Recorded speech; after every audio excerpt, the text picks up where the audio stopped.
So Dame Dash's Roc-A-Fella auction we reported on earlier this week, and we talked a little bit about him owing all of the money to taxes and child support and all that stuff. That auction has officially been postponed. So the auction, which was supposed to be happening this week, actually got pushed to September 21st.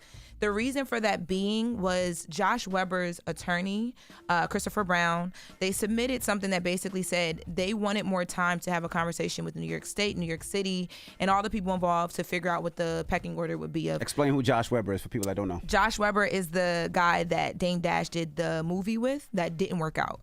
And he owes him $823,000. So he basically said, look, let's take some more time to figure out how all this stuff is going to be paid out. And if honestly, there will be enough money to pay everything out if it's even sold at the price that we have this auction at now.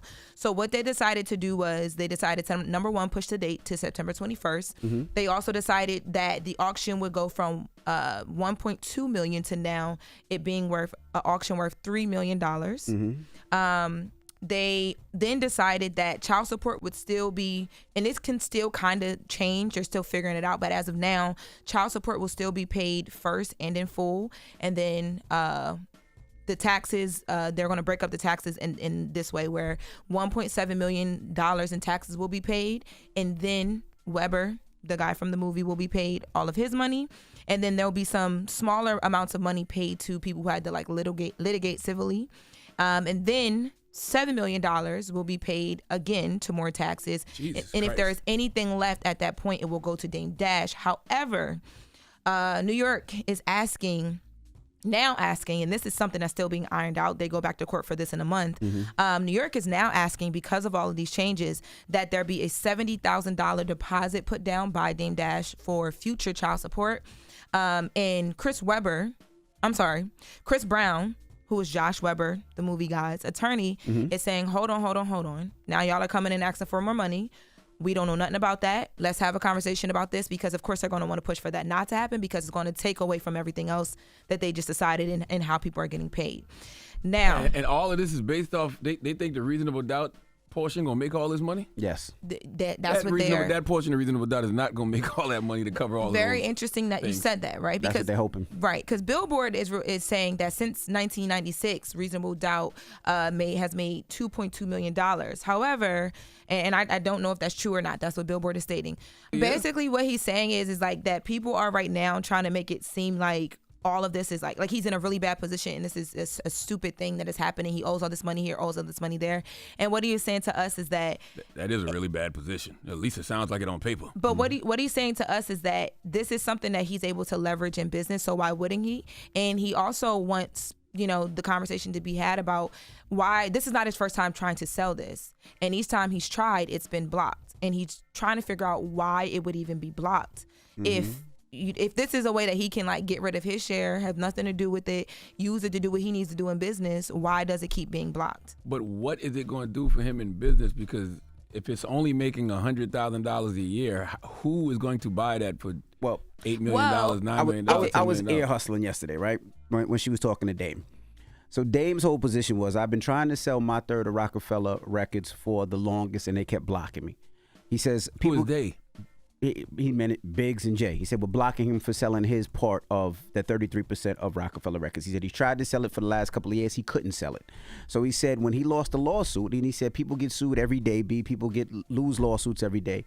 He said to pay that lawsuit, he said the best way for him to pay that $800,000 back was to now sell his catalog, because the judge would force that. And that's what the judge did. The judge is forcing the sale of the Roc-A-Fella Records. So now they can't block it. So now he's hoping to get enough money for the sale to make the money to pay off the lawsuit and to pay whatever else that he has to pay. If you owe $8 million in taxes, how much? I forgot how much in child support. A lot of money in child support. $158,000 in child support. It's $193,000 in child support. And lawsuits, but the reasonable doubt only makes $100,000 a year. Who's buying that? Now here's another part of the conversation that I thought was interesting that Dame brought up, and he spoke about this before, right?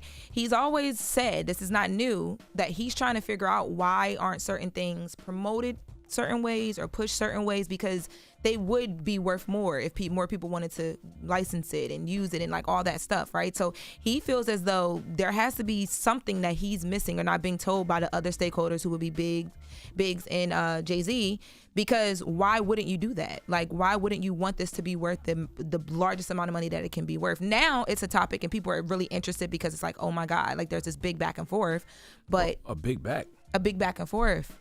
A big back and forth. All you heard was to a the big buffet? back. You so toxic. Big back and forth to the buffet. Listen, this is when it sucks to be a public figure because there's so many people out here in debt who owe all types of people all types of money, but they aren't being discussed in the media. That was his point. And that, yeah.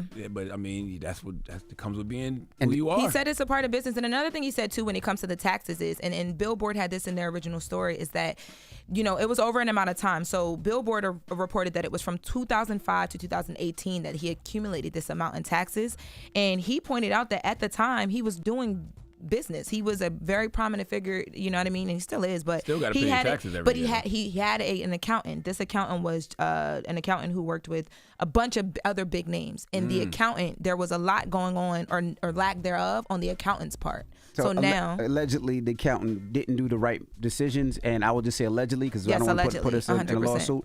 But he said the accountant took some money that wasn't supposed to, and this accountant is allegedly known for doing that, and that's the reason he was behind on his taxes, because he said he paid the taxes, but the accountant allegedly stole money from him. What about the child support? He didn't mention the child support. Right. And the money for the lawsuit. I don't know, man.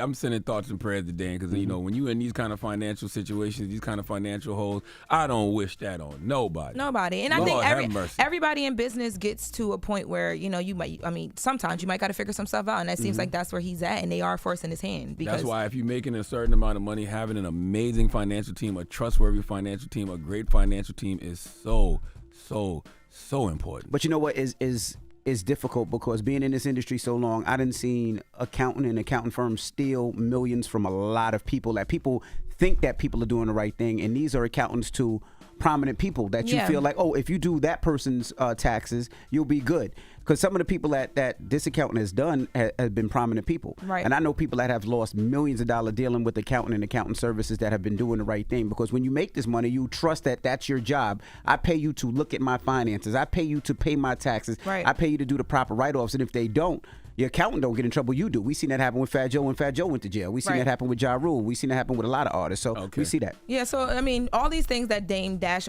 is alleging is basically just him saying that he's put in a position right now and he knew it was coming. He's been trying to prepare for this for a very long time. That's why he was trying to sell. But now his hand is being forced because the state is saying, like, you know. The reality is most of our listeners don't care about these rich people problems. Okay, they're just trying to pay their past due on their Verizon bill. That's where I'm at in my life. Okay, I just want to pay the past due on my Verizon bill. That's it. I know you on auto pay. Don't talk to me like I don't know what's going on. Yes, you are. That is not true. I feel like both of y'all got everything on auto Definitely pay. not auto pay. I just pay my bills just now in the other room. You don't trust auto pay? Nope. My grandma don't either. I do not do auto pay. Go to commercial. Now go to commercial. It's the Breakfast Club. Good morning. Wake that ass up early in the morning. The Breakfast Club.